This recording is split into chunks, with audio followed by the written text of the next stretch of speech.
I'm Aiden from InPlay, and I'm at 2024 Convergence in India, and today I'm going to be showing off one of the partners that we're featuring in our booth.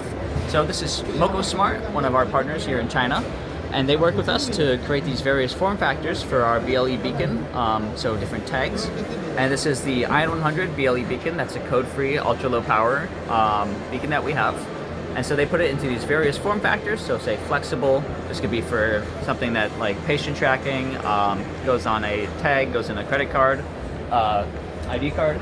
Also have these more standard sort of beacon form factors. So say rectangular, circular, for like asset tracking or just ID reporting, things like that. And then they also make it these medical or people tracking applications. So patient tracking, people tracking. And this can go around your wrist and has a button to activate the shelf life, to save shelf life. So you can press the button to activate it, indicated by an LED, and it goes around the patient's wrist. And then when it's done, it's fully disposable and it can be tossed out. So they're our partner in China that helps us enable these BLE beacons. And so if you're interested in getting in contact with them or with us, we are happy to help you out. Thank you.